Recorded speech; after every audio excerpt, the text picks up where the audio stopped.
back to Fire Princess Reviews. I'm Fire Princess Lily here to tell you about comics, cartoons, other awesome nerd things. So, if you can't tell by my shirt or by the title of the video, we're talking about Dragon Ball Super, The Legend of Broly, and wow, what a movie. Oh my goodness. So, this is going to have spoilers in it.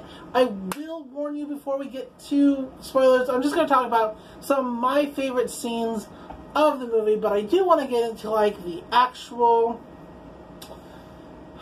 discussion sort of the movie itself.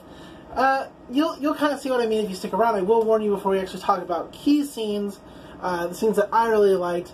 I feel a little bad, like if you don't want to be spoiled in any sort of way about this movie, because I want to talk a little bit about what the movie changes itself, things that I particularly enjoyed, and a little bit about things that have me asking questions, but before I get to key scenes.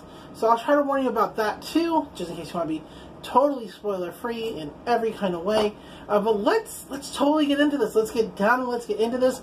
And I am so excited to talk to y'all. I really also just love this shirt. It's a little hard to see because while the lighting in here sort of washes out Broly at the top, but it is sort of what it is. So let's talk about this. This is my favorite Dragon Ball movie of all time. Like, I used to love the history of Bardock, the first one, not the special that came out years later, where he went back in the past and became the first Super Saiyan ever. But yeah, no, I really loved that whole movie. I thought it was good. I'm not saying I ever disliked any of the Broly movies, well, with the exception, maybe, of Bio Broly. That one was just... I don't know what to say about Bio Broly other than that, right? Okay. But I do love Dragon Ball, Dragon Ball Z, Dragon Ball Super, and the movies that go along with them. I love it. I've been a fan since I was in high school, which was forever ago. We're not going to talk about how forever ago, but just like, no, it was a while back. So, trust me when I say that, I mean, and it might not be your favorite movie, but trust me when I say that it's my favorite movie. And I'm coming from a place with love and understanding to the franchise. There we go. Just visually, this movie is stunning and amazing. And of course, that's what you get when you have Dragon Ball with a actual budget behind it. Sure, episodes later get cleaned up for DVD, Blu-ray release, but we know sort of what animation in those episodes does look like before they come to us that way. And that's just being a fan of animation in general. You get cleaned up stuff when you own it, but when you're just viewing it, you get what they give you, and that is totally what it is. But yeah, just popping feet. Visually, this movie is stunning, and I would say that it's the first Dragon Ball movie.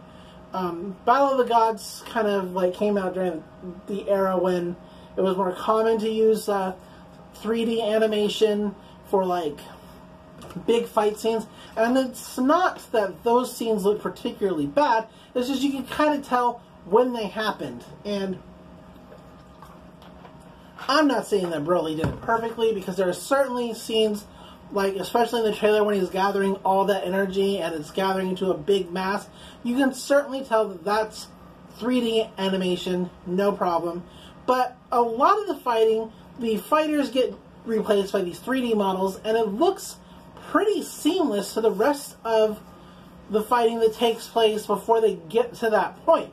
It is really just spectacular to see how far this process has come along since Battle of the Gods. That's all I'm saying about that. Thematically, this movie is really good. It tells a great story. And this is kind of where you want to duck out if you want to be totally spoiler-free. You can still say if you want to hear a little bit about it, but you don't want to hear any of those key scenes. We'll get into that.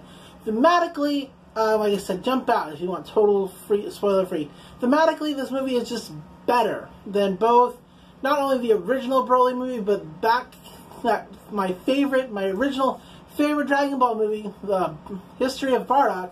It's better than that. And the reason it's better than that is because it fixes both things. It fixes Bardock, And it fixes Broly. How does it fix Bardock? Well, this is a little bit sort of key scene. He actually cares about his son Goku. Not necessarily Raditz, because Raditz is, you know, wherever. But he does kind of care for Goku, and it does change a little bit of the canon that we know, since this movie is canon, is basically overriding a little bit of it. And that is what that is. That's fine. I'll go a little more into that when we get to the key scenes. Broly has been totally fixed, like, head to toe. Like, head to toe. Like, let's, like, I'm gay, but, phew. Head to toe Broly looks amazing. Like, I could gush over that a little bit longer, but we won't. But his story is better. Like, look, nothing against the original Broly movie at all. Obviously, it was a fun movie. I enjoyed it a lot.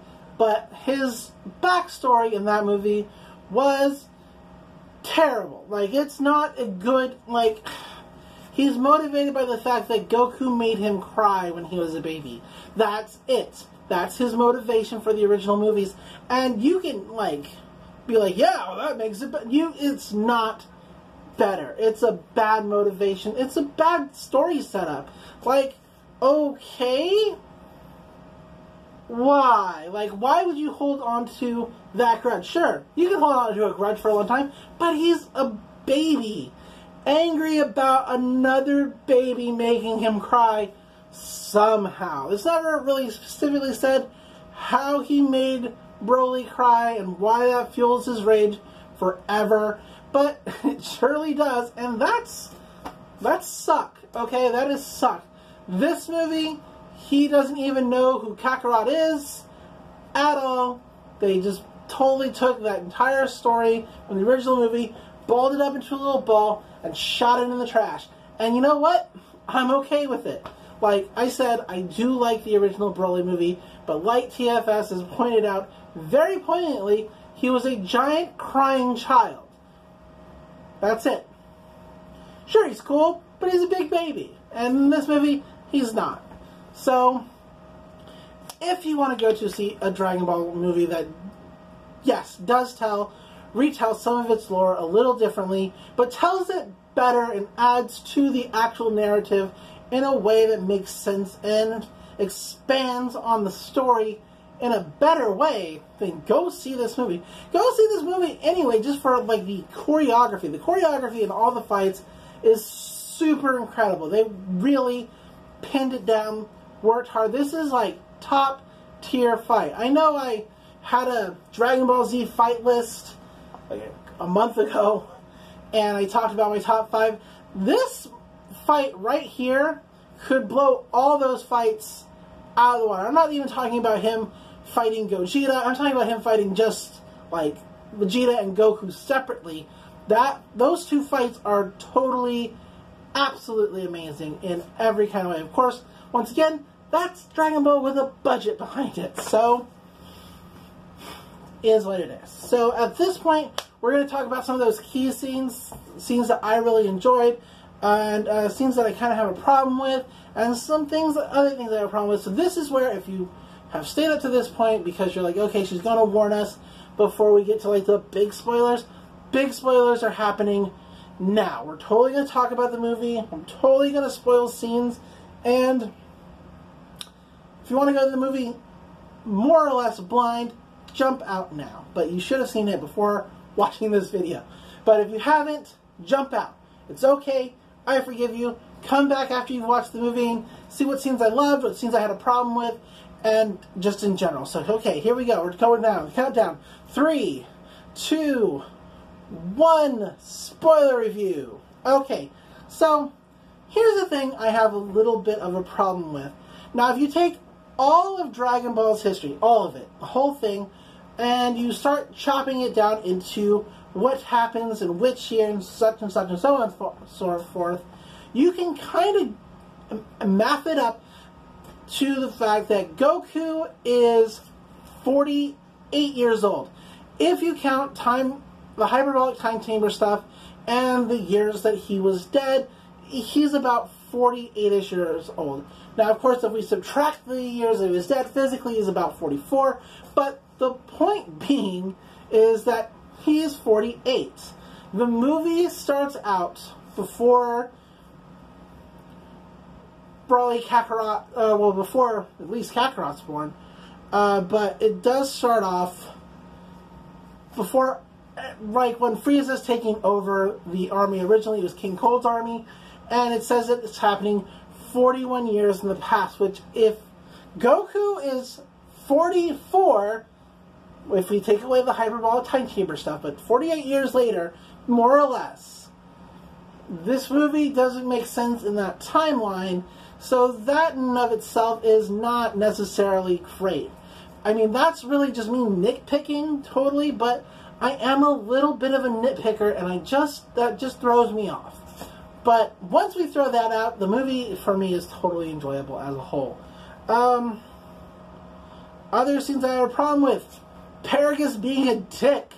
But Paragus gets his comeuppings, so I guess it all makes sense. That's, like, really my only problem, I suppose, is that it doesn't quite mesh with the timeline, but whatever. That entire opening is great. Like, I just love it. I love the fact that they fixed Bardock. I love the fact that they fixed Broly. Like, it has an actual reason why he might be angry or whatever about the situation. Now, he isn't actually angry. His father, Paragus, is angry about Broly being exiled to the planet Vampa by King Vegeta. And King Vegeta's like, well, you know, if your son's strong, he'll survive, whatever. And they're like, but it's a barren wasteland with, like, nothing there, and it's a harsh condition. He's like, yeah, well, your son's a mutant, so eat shit. And Paragus is like, you're just mad that he's stronger than your son. And King Vegeta's like, maybe the fuck I am. Eat shit or die. And so Paragus goes to save his son. Now, unfortunately, the ship he takes crash lands there. He sort of forces it down into a bad area. And the Saiyan he brought with him to, like, just kind of, like, fly the ship is like, well, we're cracked. You know, like, we've got 10 days worth of food. No one's going to come save us. We are fucked. And Paragus is like, well, boom, shoots him. Like, not a scene I quite appreciate, but it does give you a feeling for who Paragus is. A man who will do whatever to survive, especially if later on he can get his revenge. Now, the planet gets exploded 5 years, 4 years after that situation happens, right? So, cool. And that's when we cut in on Bardock. And Bardock's like on the ship, traveling back. He's talking with his friend who's bringing him. He's like, why are we even going back? And like, I don't know, Frieza's calling us, whatever. He's a dick. And Bardock's like, take off your scouter. They can hear you. And so Bardock's like, you know, this is all fucking fishy. Like, Frieza's army is pretty big now, and he's got a lot of strong fighters, and he probably doesn't even really need us anymore. This is fucking fishy. And everybody's like, no, you're fucking saying shit. It's okay. You're paranoid, Bardock. But no, he's totally right. So he gets home to his wife, Ginning, who, she's a real cutie. I love her. She got big heart energy. I just love her. And Bardock's like, how's Kakarot doing? She's like, oh, you know, he's getting by. I don't know how the birthing pods work. Like, they measure a person's potential, and then that person gets assigned wherever or whatever. But, like, apparently Saiyans stay in them for years. Like, and it teaches them how to talk, you know, what their purpose is, that sort of thing. It's kind of weird. But Bardock's like, we're going to steal a pod and shoot this kid off into space. It's a Superman origin, which is weird. And I don't necessarily care for the Superman origin so much in the way that's done, like, because Goku's always had a Superman origin, right? But before it was just kind of like a fate thing that he managed to make it to Earth. Whereas in this movie, it's preordained by his father to, like, send him to a planet where he's probably not going to die, Earth. And he's like, look, if I'm wrong, we're going to come back, we're going to go get you, it's going to be fine, but you got to go because shit's going to go down. And of course, Bardock is totally right. Even though Frieza's people are like, hey, if you killed all the Saiyans, that would cut our army in half. That's just not good logistically. And Frieza's like, I can blow up planets. I don't give a fuck. And blows up the planet. And so that's what I mean by they fixed Bardock, is that they actually made him care about his family and his kid, and made him kind of a good guy. Sure, he was like not a great guy in the fact that he was still conquering planets or whatever, but hey, got some redemption in the end. So what are you gonna do? And if anybody's wondering why his posse from his original movie wasn't there, apparently they didn't make it to the homeworld. Dodoria killed them off-world. Like, boom. Like, there's a whole picture that Toriyama drew. He's like, oh, we didn't get a message to go back to Planet Vegeta. And Dodoria's there in the background. He's like, because you're dying now. Like, okay, fine. The fight. Like, okay, we'll get into the fight. But other good scenes, just everything with Chile and Limon. Like, they're the best. And they care so much for Broly. I love them. I love them so much. Yeah. Like, Chile's like, she's not like Paragus, and with good reason. Paragus makes Broly wear a shock collar to control him. It's a really hard fucking scene to watch when he actually electrocutes Broly. Chile, of course, steals the remote, does a Krillin and smashes it, which is probably bad for everybody, but she is, from the moment she lays eyes on Broly, she is ready to marry just the bed that he is going to own. That's where it's the whole thing, right? She is totally down to get with Broly, be about Broly. And the thing is that Broly's kind of a nice dude. Like, he doesn't necessarily want to fight. He's just strong because, you know, he had a high potential, and his father forced him to train.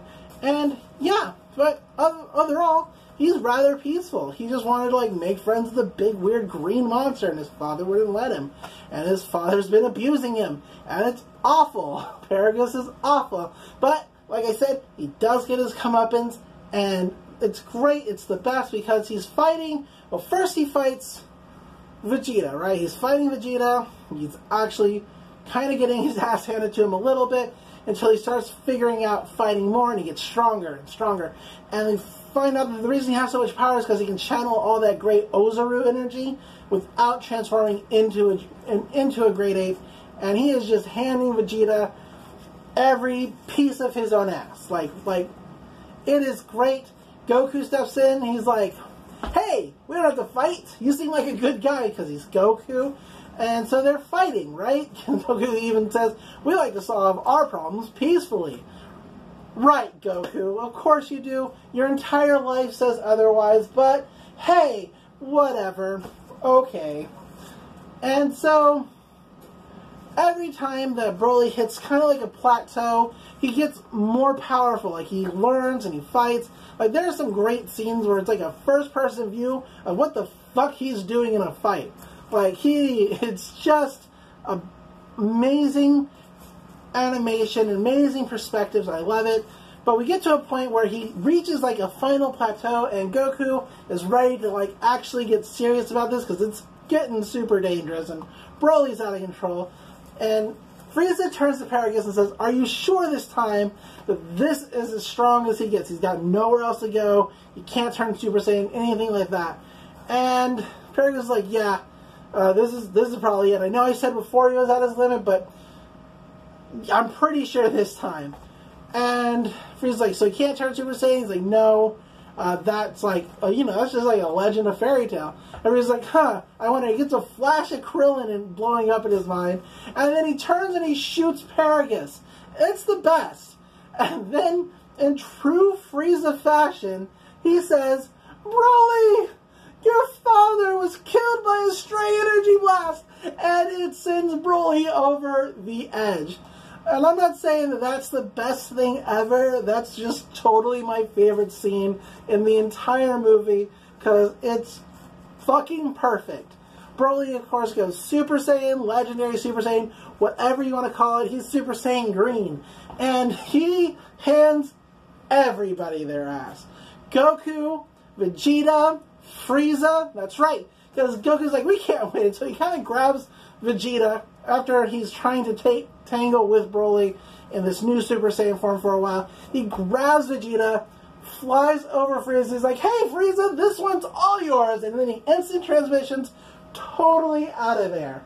And Broly doesn't care who he's punching.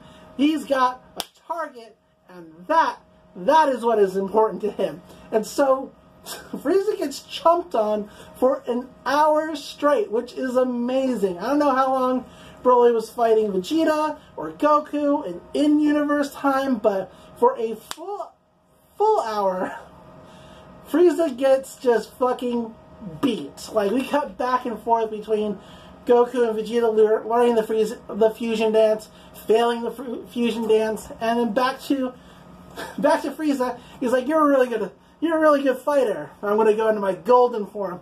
Doesn't work. Broly chumps his ass, and by the time Gogeta gets back, it's Whis just like dodging and moving around. He's like, oh, you almost got me. Nice try. Like, because it's Whis. And so we get an amazing fight between Gogeta and Broly. Like, this movie takes about an hour to get to the fighting, but once it gets to the fighting, it doesn't stop until the end of the movie. Like, it's amazing. And the fight between Gogeta and Broly is just so fucking spectacular. Yes, Gogeta uses the Soul Punisher. Broly is fucking firing laser beams out of his mouth. It's amazing. They punch each other, or no, two of their energy attacks hit each other and actually break through the universe into some weird subspace where they're still fighting. Like, it's not just like a special effect. Gogeta makes mention of, what the fuck is this, before continuing the fight. Like, it's real amazing. Also, Frieza hates the fact that they confuse. He's like, that's not fair. It's great. It's amazing. I watched in Japanese subs, so I don't speak Japanese, but I'm just, I'm telling you what was said. And honestly, the fight from start to finish with Gogeta is amazing. And while everybody is watching it, all of Frieza's soldiers on the ships are watching it, Frieza's watching it from his spot in the wall.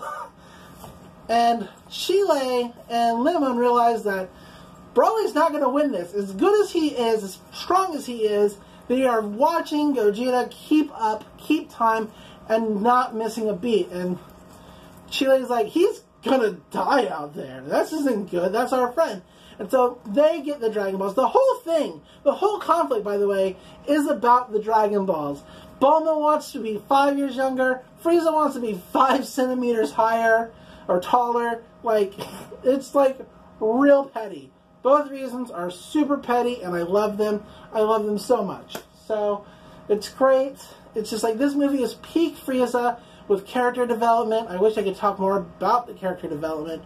Like, because Frieza doesn't want to be immortal because he was more or less immortal in Hell on Earth. And he still wants to fight and have fun in a fight, so he doesn't want to never take damage anymore. He just wants to be a little taller because he doesn't like as short as he is. Like, even the person he tells that to is like, couldn't you just be in your second form? That one's really tall. He's like, no! I want to be in my final form. I want to look like I'm still growing. You can't be all at once because that would be weird. It's good. And Bulma's like, I can't just be 10 years younger. It's got to be 5. It's got to be small increments. Otherwise, people will think I have plastic surgery. It's totally pointless, totally petty, and it's amazing. But Chile and Lemon steal the Dragon Balls, and before Gogeta, like, powers up a full Kamehameha wave, which, honestly, it should have been like a Big Bang Kamehameha attack or a final Kamehameha wave. Something that uses Goku and Vegeta's essence both. Maybe a Gallic Kamehameha. I don't know. Just something that says, hey, this is both Goku and Vegeta fighting Broly as one in a wholly one body. And so, yeah. Should totally be some kind of fusion combo, whatever. Because Broly tanked the Soul Punisher. Like, that's a fun, cool, beautiful attack, but Broly just tanked it. But before the final Kamehameha, which would totally kill Broly, because even Broly at this point is kind of snapped out of his rage and is like, oh shit, I'm about to die, this is bad. Chile and Lemon wish for Broly to go back to Vampa where they found him so that he'll be safe. And so the dragon sends him there. It's great. It's a whole great thing. And I love it. Like, if you're mad at me because you listened to all that, I'm like, hey, I haven't seen the movie yet. Look, I told you that we were going to talk about some key scenes that I particularly loved. And you can't be mad at me. You can't be mad at me. You can't. Okay. So, yeah. Chile and Lemon steal a ship. They go to Vampa. They hang out with Broly because they're going to be like their own faction. And it's the best. It's the best. Goku, of course, finds them on Vampa, gives them food, and they're like, what the fuck? We are not friends. And Goku's like, we don't have to be friends. I just want to fight Broly. I just want to, you know, have a really fucking cool ass fight and get stronger. It's all Kakarot wants. And because the start of the movie, after we get past like all the previous backstory, which takes 20 minutes to get through, Whis asking Goku, like, why do you want more power? And Goku's like, well, because there are stronger people in other universes, of course, and I want to fight them all. And so now Goku has a strong playmate that he can't actually beat in a fight in his own universe, and he's super excited for it. It's great. So,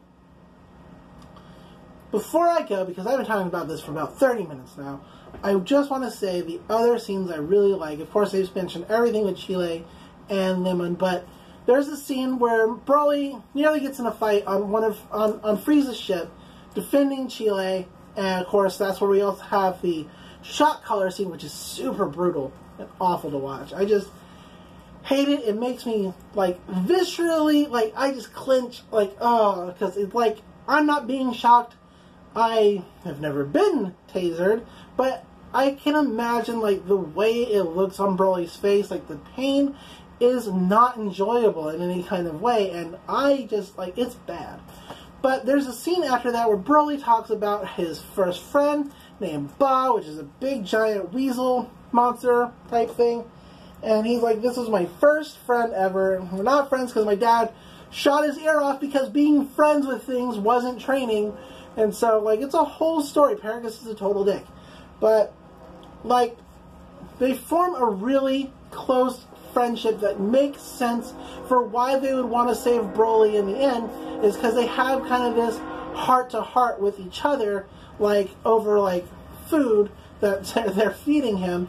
And they're like, look, this is after, of course, she's destroyed the shock button. But, yeah, it's like just the little things about Chile and Lemon and Broly and their interactions that make the whole movie make sense in the end, like why they would save Broly, because initially they're just looking for somebody who's super strong to get paid by Frieza. That's it. That's all they're in it for. But they really form a great connection, and Lemon's like, wow, you are like this pure fucking person. Like, why are you even, like, here? This is bad. And so that's my favorite, like, outside of all the fighting, outside of Frieza killing Paragus and acting like it could have been anybody, I really love the soft little moments like that. It's a good movie, top to bottom. I love it a lot. And I just like that Broly has character. Like, there are people complaining that they shot all over Broly's character. Broly had no character before this movie. Like, sure, I liked the Broly movies, but like I said, his motivation before was, I'm a crying infant. And that's not character. That's not character at all. So, that's it. That's my whole review, talking about some of my favorite scenes, and like the animation and stuff, and what I liked about it, and that you should see it. You should totally see it. Watch it again. I've watched it like twice myself, because I really like it. So, there you go. I like movies. What are we going to be talking about next time? Well, there's another slime review coming up, of course, and then we're going to talk about My Roommate is a Cat, which is a new anime out this season, which is really cute, and we're going to make that a part of our weekly episode reviews once we talk about it. Other than that, I'm looking for suggestions on stuff to watch. We're probably going to talk about some comics here soon. I know I keep promising to do that, but I just keep getting sidetracked by all these neat, fun things that come out. And yeah, that's it. So I hope you enjoyed. As always, I'm Fire Princess Lily, and until next time, enjoy comics, enjoy cartoons, and I'll see you in the next video. Bye!